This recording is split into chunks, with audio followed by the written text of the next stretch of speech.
Hello, greetings, salutations, and welcome to today's interview with the Women of BSV. Our hosts today are myself, Diddy, and Casey Hamilton, and our guest today is the lovely and wonderful Ruth Heasman. Delighted to have you here, Ruth. And would you like to introduce yourself and tell us a little bit about your background and how you found Bitcoin? I basically heard about Bitcoin. God, it was 2010. It's a really long time ago now. And at the time, I was starting to stack silver and just learn more about the economic situation, because after 2008, it kind of dawned on me that the world was not as it seemed, and everything was a lot more fragile than I'd imagined.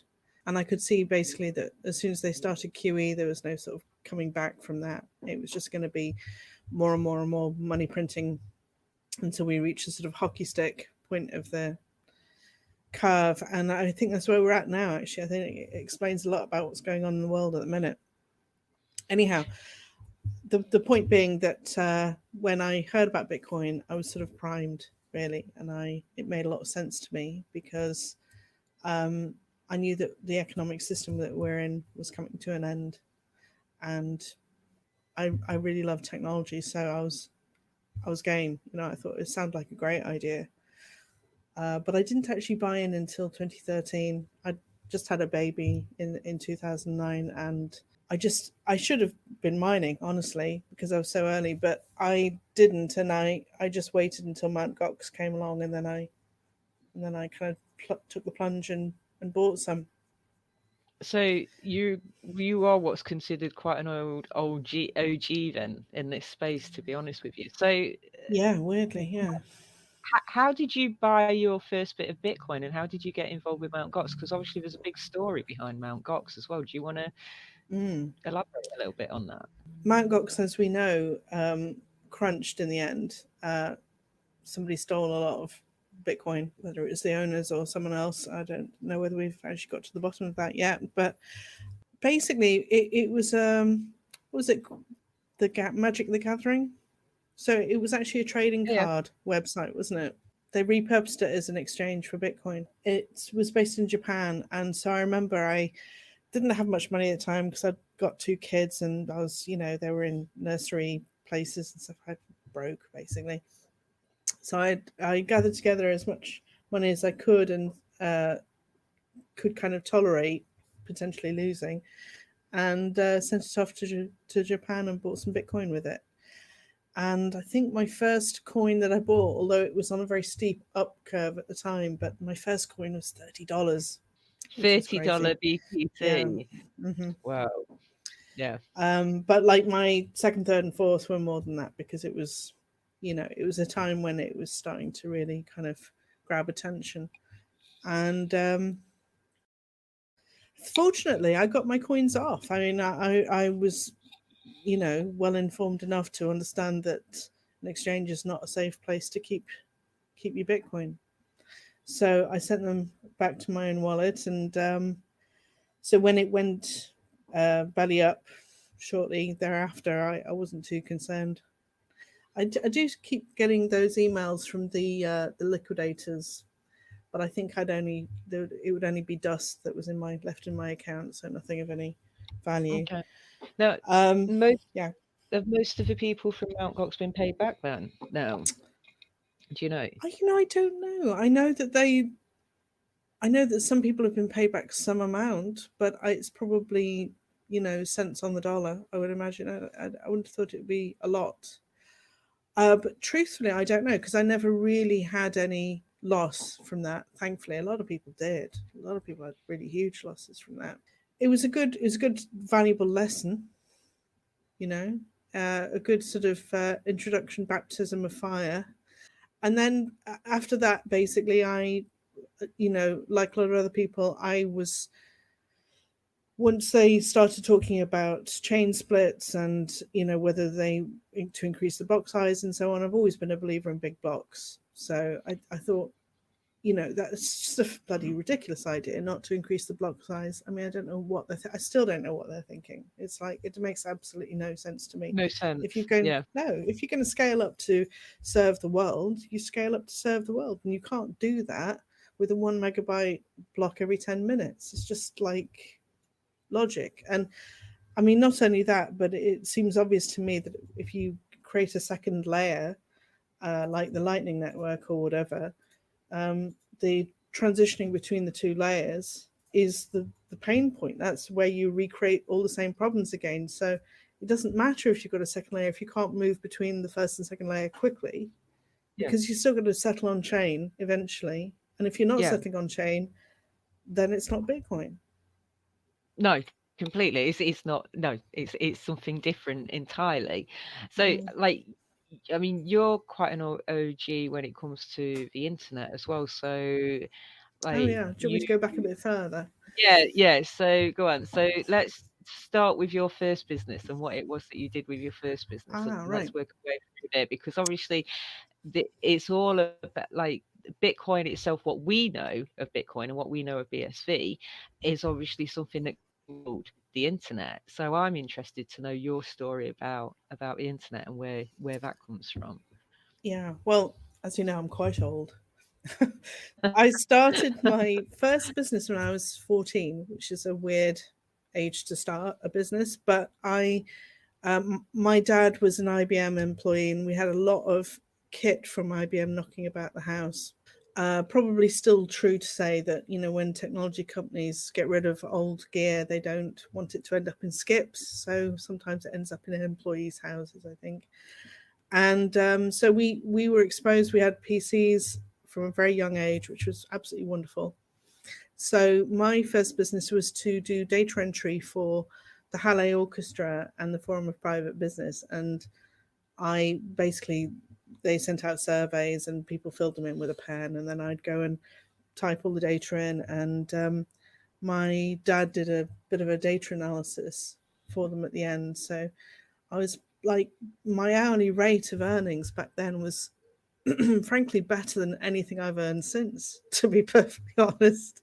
Like, I was earning really good money. Yeah, it was lucky, very lucky.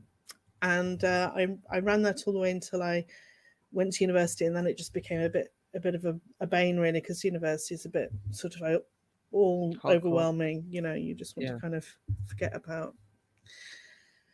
So that was really good. And I think that gave me a taste for wanting to be self-employed, because frankly, my ability to get jobs was never great after that. To work for other people, I don't do well. I just don't do well with being an employee. So I went and did a philosophy degree, which I loved. I really, really enjoyed. And I ran the Philosophy Society for a couple of years with a friend of mine. And we had So loads of guest speakers. Where did you do I your was in degree? Leeds University. Yeah. Okay.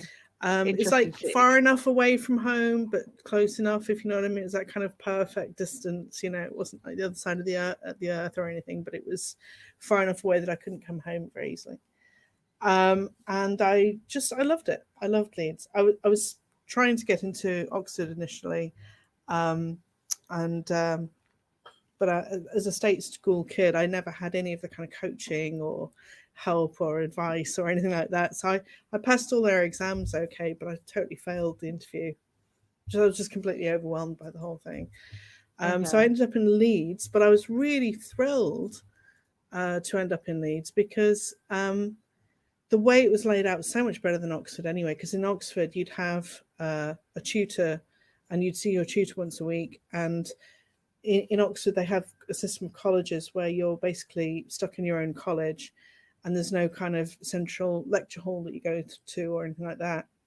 Whereas in Leeds, they had a philosophy department which had a central section with sofas in it, and everybody just congregated there and spent their days there talking philosophy, and all the doors of all the tutors around it, and then lecture theatres and seminar rooms around that. So it was a really social experience, and I really felt like we did philosophy, because it's all about talking, really, and debating, and as anybody who knows me from Twitter, I love a good argument. So, Or debate. yeah, argument, debate, whatever. Yeah, I had a really, really good time doing that, and we had a lot of fun. We used to organise philosophy society meetings in the Packhorse pub in Leeds once a week, and we'd get guest speakers in from all over the country and get Anyone drunk. quite memorable? Oh my God! Now you're asking.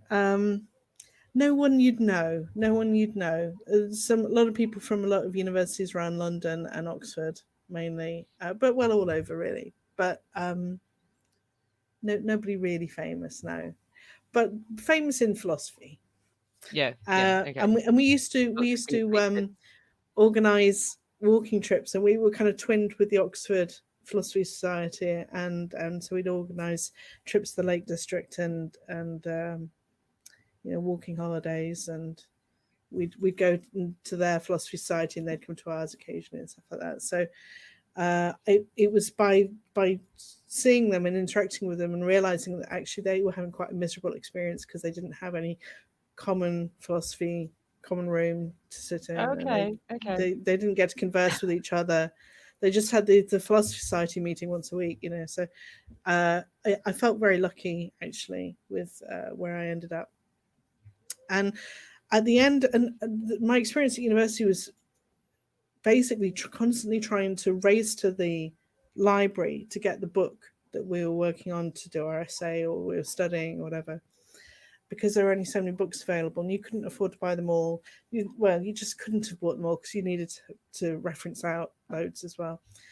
And so when the internet came along, I was like immediately kind of like, oh my God, this is going to be amazing because now we're going to be able to store books. Library. Yeah, on a the library internet. right in front of your face. Yeah. And we'll never have this issue again of having to run from the lecture to the library to try and be the first person to try and get out the 5 copies of the book, that they have. Yeah. So yeah, to me, I was a big fan of Douglas Adams, and the Hitchhiker's Guide books. Yeah. Well, 42. What's the meaning of life? Exactly. 42. Yeah. And I loved all his books. So I read them all. Marvin, was my favourite character. Is it Marvin? Yes. The depressed android. Yes, definitely. And so for me, the internet was just like, oh, it's the Hitchhiker's Guide to the Galaxy come true, And so I was really excited. Yeah. Because I understood when I heard about it, it was about sort of 93, 94. And it was basically talking about hyperlinks and things. So immediately that I saw that, I was like, oh, it is the Hitchhiker's Guide to the Galaxy. Yeah. And this idea of hyperlinking all around the world instantaneously, although of course back then it wasn't anything approaching instantaneous, it was hilariously slow. But is this when we had dial-up modems as well? Yeah, it is, isn't it? Yeah. I think my first modem was a 14.4. Do you remember that baud rate of 14,400? I just know it took very long time. You'd have to dial a phone, and then you're like 20 minutes later, you might have connected to something, and then it just took forever to upload things. And you could never obviously use the phone while you're using the internet at the same time. Exactly. So if you wanted to send an email, then you couldn't phone anyone at all. So it's interesting actually, because I don't use the phone very often anymore at all, but I do email people all the time. So maybe I know how hilarious that it's completely flipped. Yeah, no, I agree. But so that was then. I used to use Usenet a lot because that was sort of faster. Do you remember Usenet? No, but was it there was one I showed you the other day. Was it Scape? No, what was it? Oh, Netscape. Netscape, that's it, because it had that was the browser. Eric Idle had showed it with one of the Monty Python front pages on, and you were saying this would probably take like 20 minutes to load this to load the screen. Exactly. You just wouldn't have bothered, frankly. No. But so I left university just as the internet was sort of coming to fruition to be a thing, And I immediately, now because I was doing a philosophy degree, and it's like, what the hell do you do for a job after that? And I remember sort of, hearing about the internet and going, well, that's that. Obviously, that I want to, whatever I do, I want to do it on the internet. Yeah. I felt like I'd been waiting for the internet my whole life.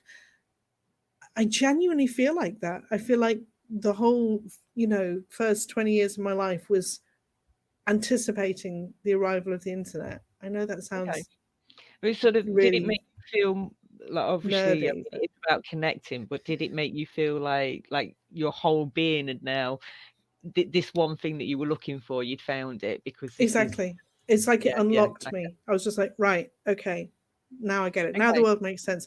And the truth is, I'd okay, developed rheumatoid arthritis when I was a kid, when I was about 14, 15 years old, and really badly as well. And I was never supposed to be able to get to university because they said I'd be in a wheelchair and stuff. So I was really, really ill.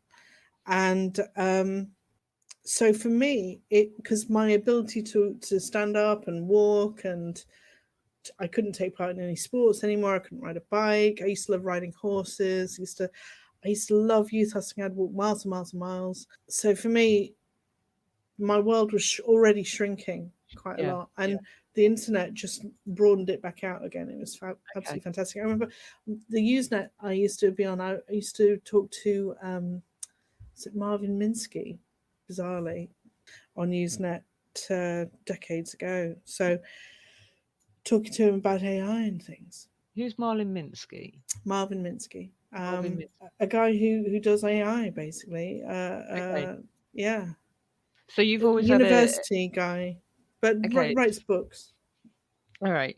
So you've always had a fascination for artificial intelligence and the AI, the Oh yeah, automation yeah, yeah. things as well. Because philosophy of mind was my favorite bit of philosophy. Okay. That really grabs me because just trying to figure out what's going on in the brain that Yeah. produces thoughts and consciousness, to me, is like the most interesting question. And also just trying to figure out, what happens inside a computer that's different from that. I just find that whole subject absolutely fascinating. And to me, I don't think AI is anywhere close to a singularity at the minute. I just don't think Okay. anywhere close. It's not doing the right thing. So what about GPT-3? Have you heard or seen I've any seen GPT-3 stuff? these things, but like the way I feel about it is that it's following sets of instructions basically in a So it's very still working within sophisticated a way. parameter. Mm. Yes. But And there's like the sum of all human knowledge, maybe one day. But I don't think there's anything such as artificial intelligence itself. yeah, because I mean I can't remember the math at all completely, but I know GPT-3 say maybe does 36 million parameters when there's like Oh, it's 2 fast. trillion I mean, parameters or something that it needs to actually do to be anywhere near a human kind of capacity for brain thinking. but Um, I just don't think that's what human brains are doing at all. I think we're state machines. But yeah, anyway, I definitely agree that our brains could probably be used in a better way, in a more expansive way completely than what we are kind of currently used to. Definitely, you see certain human beings can achieve absolute miracles, whereas others are pretty stagnant and guided in a certain direction. But I understand as well that you used to edit and typeset for physics journals and oh, I books as well. did. So was that something that came from Yeah, university as well? no. I did computer science and philosophy of science in my first year before specializing in philosophy. So I had learned some programming and stuff, but no, not really. I when I was trying to find my first job, I was applying to basically book publishing companies and advertising companies, things like that, and just not getting anywhere at all. And I was living in Sheffield at the time. In the end, I just got my CV and I started like visiting the ad agencies and the print shops and stuff where I was trying to apply to, and just asked if I could speak to the boss, and I managed to get my first job as an advertising executive's assistant. So that was quite cool. But unfortunately, one of the people I'd been doing work for at one of the print shops hired me immediately from that job. So then I started to typeset and copy edit books, still in Sheffield, and then I moved to London and did the same thing there. But I was using something called LaTeX, LATEX, and Quark Express, if you remember that. Do you Yeah, I remember remember. I the do old remember days of the Park Mac? Express. Yeah. So Mm. latex, was that just latex? You said latex. Yeah, but you pronounce it LaTeX for some reason. Yeah. So it was just a soft. It was a software though that we're using. It basically, anytime that you want to write maths, and superscript and subscript, and you know, with your dividing lines and just lots of mathematical positioning of text, Yeah. if you see what I mean, Yeah. to Yeah. create the formulae. Um, LaTeX is a kind of a programming language that basically lays everything out on the page nicely. Okay. But Okay. it's a lot. It's a markup language, really. It's a lot like HTML in the sense of it's just slash whatever. So Um, did you learn coding as well then, like HTML coding? Because I know you did Not at that websites. point, Yeah. but I Okay. did. I did eventually. I basically really got itchy feet and just wanted to be self-employed. So I initially I did the work, continued working for the Institute of Physics, doing their physics journals for a while, So, freelance, and then I was gonna say, so you did that from home then? eventually, yeah, yeah. Yeah. Okay. And then after doing that for a while, I then just took the plunge and I started to get web design clients, and I did lots of websites for estate agents. Actually, it seemed to be my niche because, of Okay. course, back then that was one of the first business types that really recognized the potential of the internet, because they have these visual, properties that need photographs and descriptions and Yeah. need to be updated regularly and stuff. So for them, it was a really good fit. And of course, I always had some in my town where I lived, so I could just go and hit them up and offer to make them a website. And so I seemed to get lots of recommendations, which kind of meant that was Yeah, it used to be mostly what I did. yeah, word of mouth is a very good seller, isn't it, really? And Yeah. especially like back in the day when you used to be able to actually just go to an office or somewhere and just go, here's my CV, let me know if you've got any work, then they would do that. But not so not so easy as that anymore, to be honest. So No, with no, with it was estate really early agents, days. This is mid 90s, so I did that until like 2005 or something.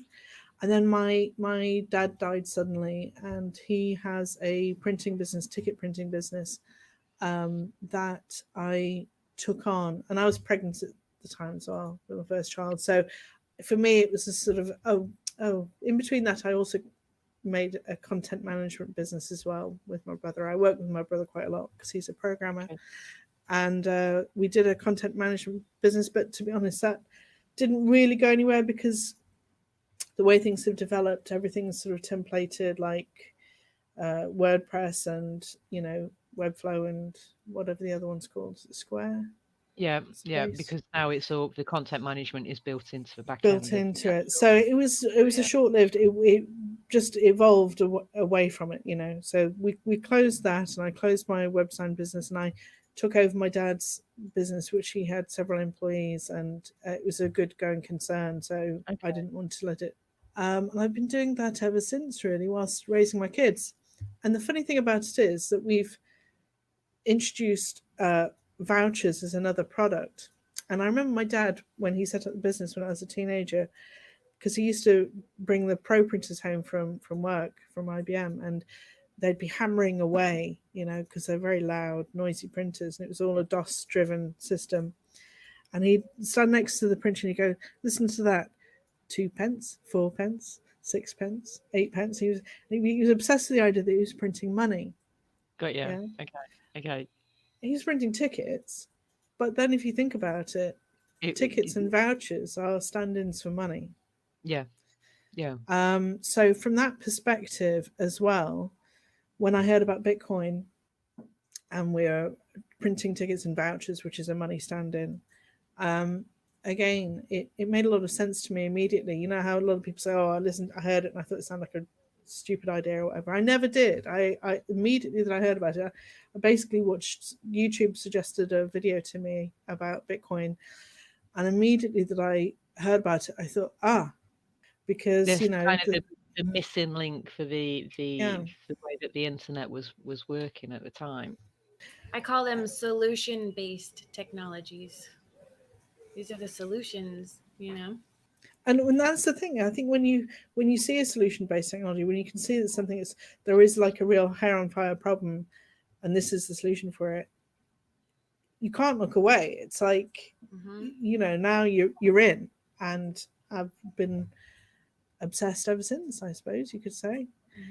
Most of the Honestly, things out there that are solution-based disruptive things, you cannot you can't unlearn the knowledge, and it just turns you into a natural activist, because we are, you know, intuitively completely aware that we need solutions to a lot of these major exactly, problems. So exactly, and it does it. What's happening today in the world? Honestly, feel like I've been seeing coming from a very long way off. But at the same time, though, I've been surprised at how it manifested. You know, I thought there'd be a crash, the banks would shut, the electricity would go off, maybe, you know, there'd be a bit of sort of social disruption or whatever. I didn't realize it was going to look like this. I didn't realize it was going to look like a bloody communist takeover. So we can say this is like 12 years after, it's 12 years, isn't it? 13 years after 2008, which was the big kind of last financial crash. Now this is Yeah. 12, 13 years later. So have what would you, what would your response be to me saying that BSV enables a peaceful exchange of power with the technology? Like, I'm am I right to say that if we did get all this propaganda and disinformation narrative control turned off and mass adoption of BSV were to occur, wouldn't that completely take the power from all the people that are doing these things and give it to us and the actual just technology of Bitcoin to, you know, transition over to without us going into a financial or a digital dark ages in the meantime? Well, yes and no. I think, you know, Craig always says it's not anti-bank or whatever. It's not meant to replace banks, and I totally understand his position on that.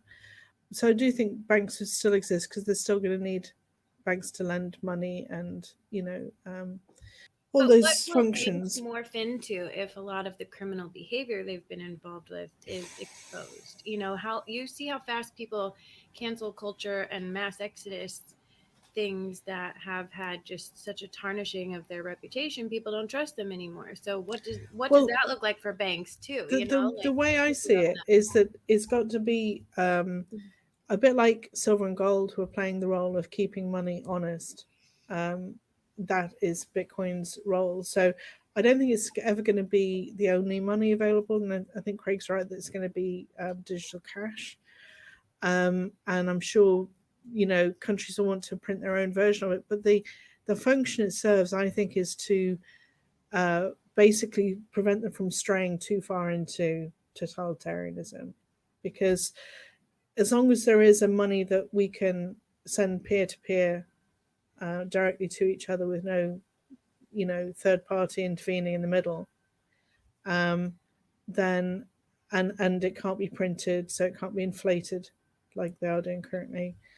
And hopefully it can't be programmed in such a way that you lose control over, you know, what you're able to spend it on, or hopefully the control stays with the end user. With BSV, as long as that is there, the counterpoint to whatever nonsense the governments are doing, I think we'll be all yeah, because right. you wouldn't be able to lose $8 trillion with Exactly. BSV. Yeah, you You wouldn't be know, able to and, lose it. Exactly. yeah, You'd be able to you know track it down and find exactly where it had gone, for better or where it's worse. gone. They wouldn't be able Mm. to hide it. Yeah, And and that's the that's trouble. a great thing. Yeah. I think that's a really good thing, but I think that's what they probably see as a real threat, is because actually it would expose what you are actually doing with every single fractional Yeah. cent. Yeah. Which is why For, it's so hard for me to understand why people can't see that that's why the censorship is occurring in BSV. yeah, I mean, That's the yeah, reason, Yeah. right there. yeah, Plain English. Because BTC is, you know, yes, it serves a function as money, but a very, very shitty money that hardly anyone can use. And all it does really is create another tier of elites, you know, the people who got in early. yeah, That is yeah. not what we're here for. That is not Well, what this and was about. they're clearly not making decisions on behalf of the good of humanity No. up there either. That's very clear. So I'm just so And I mean, just to expand on that as well, I mean, the other thing about BSV that BTC can't do is it can store important data, you know, because, you know, as we're seeing currently, anyone who's over the target, anyone who's got anything to say that's remotely valuable right now is being deplatformed and censored. You know, the people who write history control the narrative and win essentially. And so, as far as I'm concerned, Bitcoinsv has got a huge role to play in making sure that they can't rewrite history in their own, you know, in their own words. yeah, future generations need that so badly. And look, So badly. we have been able to be completely mined and manipulated because we don't know who we are and where we came from and what's happened. And like there's that generational ancestral wisdom knowledge that we can tap into eventually, but right now we're just dealing with all the repercussions of all this trauma, and it's got to stop and have the light shown on it in order to stop the cycles. I mean, this is multi-generational cycles that they're able to do these things and genocide entire, you know, races of people each couple generations because they're controlling our history and that knowledge. And that's how it strikes me. It feels a lot like all the people who are marginalized in previous you know, wars and land grabs and colonizations and so on. It feels like now that bad energy is being targeted at all of us. You know, we're all going to be thrown out of our homes, I think, before this is done. I hope If not. they get their way. Yeah, I mean, that like Sky News Australia has been completely banned from YouTube for a complete week, an entire week, which I thought very bizarre. Australia videos are very scary, man. That has turned into such a police state. I'm just like, well, you want to see what happens here in the UK this winter. It's going to be bad. shocking. Yeah, I'm sure. Yeah, and all the people that have come across the border here in our country, I foresee a lot of craziness going on over here too, because those are all invisible people, you know, just like nobody knows anything about any of them. So that's kind of. But I think, you know, the money is, it's so central to everything, isn't it? I mean, that's the thing. If we get the money right, like you say, hopefully everything gets somewhat better. If not right, gets better. And it could be peaceful, right? I mean, because they just don't have any control to make their moves anymore. Exactly. If they can't keep printing the money up at whim. And I think that's the problem with BSV at the minute as well. It's how we're being attacked, you know, by the tether printer. I think that they can essentially conjure up money to attack us with. I mean, it has seemed that way with Tether. I mean, you look on the Twitter and it's like we've just printed another $1 billion, or we printed $2 billion, and today we've just printed $100 billion. It's like, where is the and it seems to be being backed by BTC. So they're printing it, driving up the price of BTC, and then backing the next round of money printing with BTC. So it's like an absolute Ponzi. This was a really good article I posted in the Take Your Brand to the Blockchain Facebook group, But this speaks a lot about Tether and it being taken down soon legally. So Yeah, that's what I maybe thought that's as why well. I the thought the attacks have been turned next, up, because there really is a I mean, come on. We know there's a financial war being played out right Mm. before our eyes. We're just getting the, Yeah. breadcrumbs of information that are coming Mm. out. But it's definitely happening. It's like It's popping wrong. off. Yeah. And so I do say to people, what happened with GameStop for retail investors is going to be possible for retail investors with BSV times 1,000 with what's coming, when the short squeeze and all this artificial manipulation and just volatility is stopped because some of the key players are taken out. Thank you, Mr. Night Fox. Yeah. Do your work. Yeah. Yeah. Thank you, Mr. Night Fox. I mean, do you think that most of the people within BTC have absolutely no idea what Bitcoin can actually do, or do you think Oh they yeah. know, I mean, but they you think know well. I mean, there are key players who know. Of course, they know, and they know that Craig is Satoshi. Of course, they know that.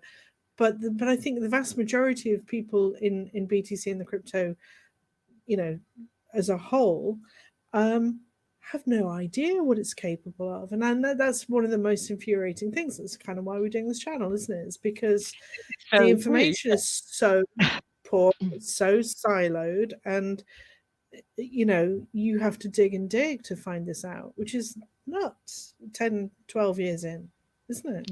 Yeah, very much so. So, which proves obviously that the suppression is real as well. When, I mean, if somebody, I always say somebody like myself can understand the fundamentals of Bitcoin, maybe not all the mathematics, but I actually understand it's more than just a peer-to-peer cash. There is a complete and utter system in there as well, and it can do so many different things for so many different genres of industry and trade. And you're looking at accounting, and you're looking at trade and the financials, and just the economic systems and law, and like just hosting of images or videos or music. I mean, that's already like half a dozen, a It's dozen or insane. so things that I've And then talked all the about. microtransaction ability And the totally nano revolutionizes. and Yeah. if we're already on 100,000 transactions per second, which is more than the Visa and MasterCard networks, then and I just find it mind-blowing that these so-called experts within the cryptocurrency sphere are experts, and they are being I paid know. I millions know. to They've talk skipped when they it. actually Yeah. don't understand it at all. That blows my mind. It blows my mind too, and I don't get it either, because there's some people whose videos I still watch today who I quite like, and yet they're still completely oblivious. Yeah, And like Chico Crypto or someone like that who should know better. Bloody hell. yeah. You would think after And being in it for such a long time and speaking to so many people. But is mm, this one of the things about kind of maybe the internet space, is that even though it's a great thing and it opens up communication, that maybe there's a certain place that you get to that you can't get past. Like you said with Chico, you it's reach your like, level. yeah, Yeah. and you're kind of stuck there. Maybe, I mean, maybe And when you same get with like Elon 300,000. Musk, like no, he's quite capable of grasping all of this. It's very I find it very interesting with Elon, because every time he describes what Bitcoin should Yeah. be, he is describing BSV, BSV. Yeah. but he won't. To me, I think he knows, but he won't come out and say it directly. So Mm. I think one of the things I've heard, that it's a really good marketing. He's great at marketing. So I suppose one of the things is that he probably also likes to be in control. So this is why he's took on Doge, is because of the comical side of it, as in it is like it was never supposed to be a crypto and it was just a piss take in the first place. And then he thinks that's quite funny. And wouldn't it be funny if that was the leading crypto? Oh, nobody's in control of this. Nobody's doing anything with it. Let me take over. And then he can be, the savior of Doge. But I do think it's very bizarre because everything he is saying is BSV, and it does already work in BSV, and he probably does know that, but like this marketing is great for him, but it's not great for the people that are being, going in at the deep end and buying at the high level and then just being wrecked completely because he sold his bags. Well, it's hubris, isn't it? And I think this is one of the reasons why Craig went away, was because he knew that once he started it, he needed to be anonymous and he needed to step away and he needed it to be distributed across the world, and, for him not to be seen to be in control of it in order for it to gain traction. And for Elon Musk to think that he can develop a crypto coin and basically fundamentally issue it and control it and so on, and not have any legal ramifications from that, he's dreaming. Yeah, and that's where I wonder, well, does he actually know what he's doing? Is it more of a, like a red herring kind of thing? Because he does like doing stuff like that. Or is he genuinely, actually, he really doesn't know about BSV? I seem not to think so. He's too wise No, to... he'll know, I think. But you've got this sort of cartel, haven't you, of people. I am disappointed because I've always had a soft spot for Elon Musk, so I'd like to believe that he's one of the good guys, but I've yet to see it demonstrated. Say no more. We'll see. But I just so actually talking I shake about my head every day. Go on. Okay, so just actually going from Elon, it reminds me about space, and then space is Space Hopper, and you used to have your nickname was Space Hopper. Now, was that because of the little space hoppers that we used to have the toys in? It was my absolute favorite toy. Was it seriously? And my web design company is called spacehopper.com. I think that's awesome. But the irony is, right, because I was so early, I bought spacehopper.com, and I thought to myself, oh God, I don't know if they're still in business. I don't want somebody to come along and try and take my name off me one day. And I renamed it to Spacehopper, SPAC. Yeah, just really so that I wasn't going to be, falling foul of anyone's copyright or anything, trademark, whatever. But they had actually gone out of business years before. Right, they do make them again now, but it was my absolute favorite toy as a kid. I was just bouncing around all over the place like a maniac. Big orange space hopper. Yeah, I loved it. When I was a kid, it was huge, and it's couldn't sit on it. You'd be falling off it. Not so much now. It's just the best thing ever. Now it's best thing ever. And so anyway, so that was my company name years ago, which is kind of a ridiculous name. But as I used to say to people, but you won't forget it though, will you? No, you won't. You won't. Definitely not. I mean, that's an excellent name because, I mean, also you are hopping from one space to another. So exactly, that's what I was thinking. It was good from the hyperlink perspective because it's very early days. And my logo obviously had a big orange space hopper as the. Oh, did it really? In the logo, yeah. Big smiley face. Well, it wasn't subtle. You can look me up on the Wayback Machine. It wasn't subtle.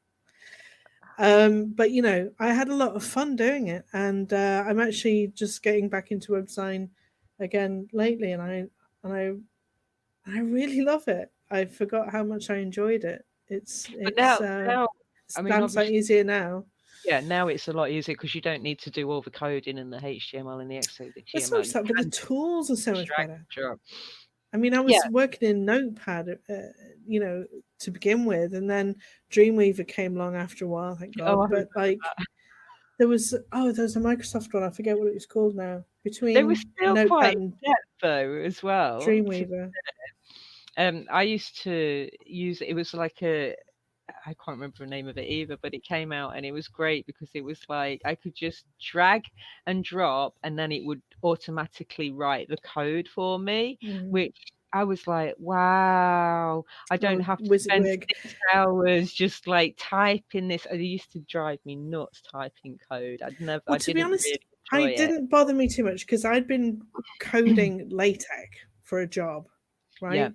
Yeah. So I was so used to typing in markup language and doing it quite fast as well. So that didn't really trouble me. It felt very natural transition. Do you still remember it all? No, no. I mean, I could probably get back into it faster than most people, but like, no, I don't. It seemed sort of hilarious to me at the time that I was, copy editing physics journals. I mean, what a job. Yeah, completely. I mean, that must have been mind blowing. Some of the things that you were actually reading. I mean, did you do anything like black holes and stuff? God, there was all sorts, because I used to do textbooks as well, so it's a lot of science textbooks as well. But to be honest with you, because when you're copy editing, you're looking for errors. It's not the same way of reading. It's not reading for pleasure, it's reading to find people's mistakes. Got you. But it was a lot of reading. Anyway, it sort of stood me in good stead, because I've spent my life reading. And I still spend umpteen hours a day reading. I mean, I just, do more of it on the internet now. But reading is my thing. Now, I've got a question for you as well.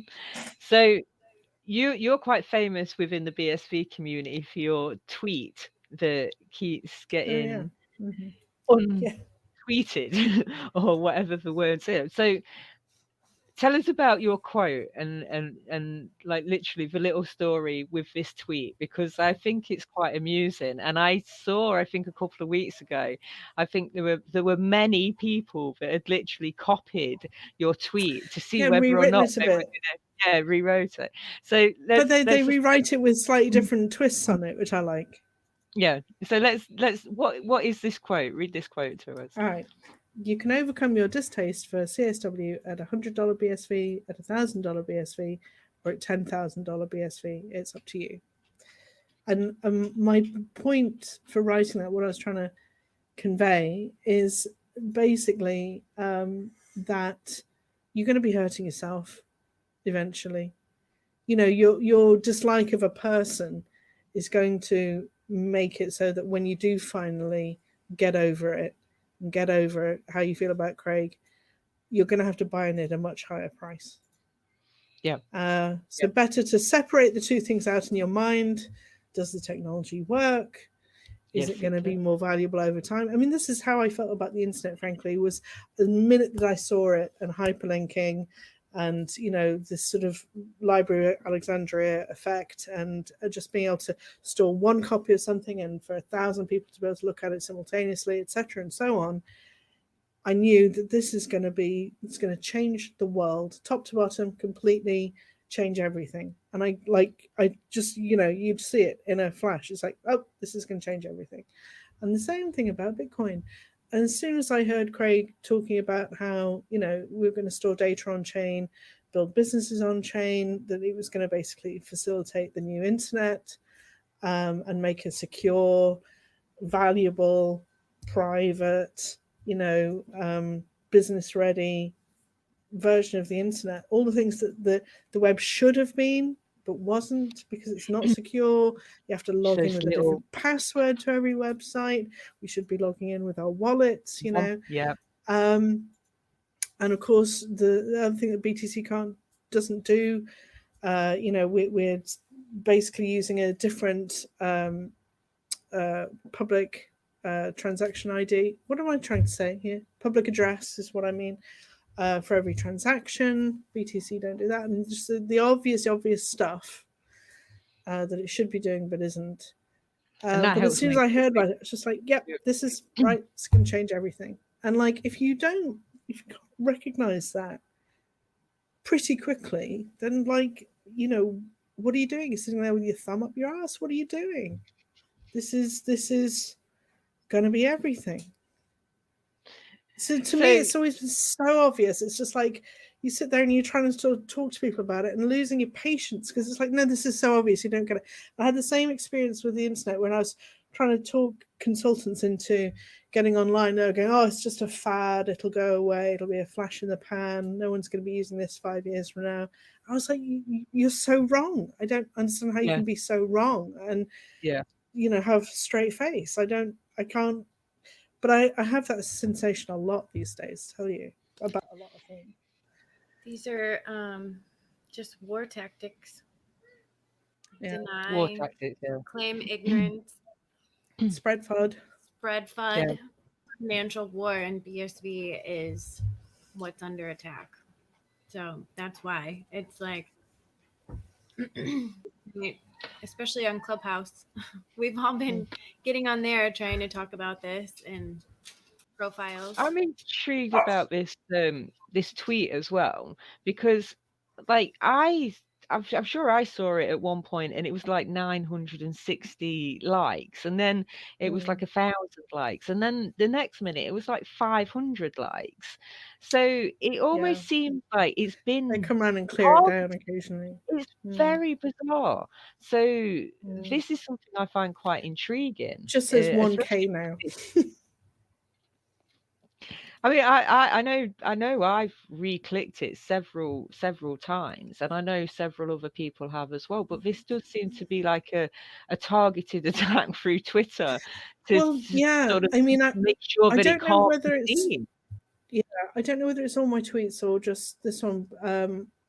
But like, I think my account generally is quite messed with. Well, I didn't know Jack Dorsey was involved in the Korppi case. Yeah, that was interesting to connect those dots. Very much so. Very much so. Yeah. He's definitely on the Death Star side. Yes. I can't look at Star Wars in the same way anymore. No, I can't. definitely not the light side anymore. Definitely not. Anyway, so Ruth, that's I mean, this is a mighty interesting kind of history that you've taken us through, to be honest with you, of the internet and the .com kind of, and Bitcoin itself. So I mean, BSV, obviously you can see the potential for BSV over and above everything else that's out there. I mean, what would you like to say to people that are listening, if there's one thing that you can say about BSV, which isn't about, you can overcome your distaste for CSW, if there's anything you want to tell people? It's the new internet. It's as exciting, as revolutionary as the internet was in '94. Don't let them. Definitely don't let anybody suppress it, because it is a huge going to play a huge role in maintaining our freedom, financially, but also from a data perspective, from a self-sovereignty perspective. And I think my whole personality, I actually say in my profile, I think what I've written to describe myself, the first thing I put, and this has been there for a long time now, many years, anti-authoritarian is the first thing I say about myself. That is what BSV is to me. It's anti-authoritarian. And there's just, particularly right now, nothing more important than like keeping some level of control over your own existence. Yeah. Because other people do not know better. For the people that are choosing to do harm, making it a lot harder for them to maneuver in the dark like they can in the current structures. So that's another really important part of supporting this from, an individual place. It's making a choice of, what we want to see in the world. So yeah, exactly. Is I think there's nothing more important than there being individuals' ability to earn their own living, to take care of their own, to look after themselves, to be able to find information, to keep themselves healthy and exercise their free will, to be able to communicate with each other. I mean, we're all in totally different places, parts of the world, planet. We can communicate, and we've got to hold on to that and not let anybody mess with it and not let anyone shut us down. Yeah. So I've got another question then, and this could be the last question if you want. But what or who inspires you? You do, Diddy, for sure. Thank you very much. I And don't know why. Casey, like mega marketeer Casey, who's just so much enthusiasm. Rory does too, actually. I think Rory's just like one of the most brilliant people I've ever met. Her enthusiasm is infectious and wonderful, and she's just like a ray of sunshine. Everyone send her healing love for the day. Yeah, I know. I hope she's got a bad cold at the minute. I hope she's all right. But Craig Wright for sure. Yeah, Absolutely Craig Wright all day long, every day. I mean, he's a maniac, but he's the right kind of maniac. He's the kind of maniac you want on your side. I mean maniac in a loving way. I was going to say. He's a maniac in as much as like the amount that he must read and research and the essays that he writes every day. And I mean, it's just, he's insane. I don't know. It's a phenomenal amount of work. Extraterrestrial, almost, I would say. You know, but thank God for Craig. And my other absolute hero is Ray Peat, who, if you follow me on Twitter, you'll hear me mention sooner or later, because he is just one of the greatest humans who ever lived. He's still alive, thank goodness. And he's my health mentor and just a genius, an absolute genius. And my health is considerably better than it was, say, 15 years ago, when I was having seizures every day and I was in a bad way. And just learning from him has totally turned my health around completely. I mean, I'm always going to be kind of ill to some extent because there's a lot of damage, but my day-to-day existence is like 1,000 times better than it was a decade, 15 years ago. So he's wonderful. And then, husband and kids are a huge influence on me. Love them to death, That's nice to know. Yeah. That's good. So thank you very much, Ruth. It's been an absolute pleasure. Thank you for sharing all of your history with us. I enjoyed getting to know you better. Thanks, Casey. Bye. Thank you. Bye. Yeah.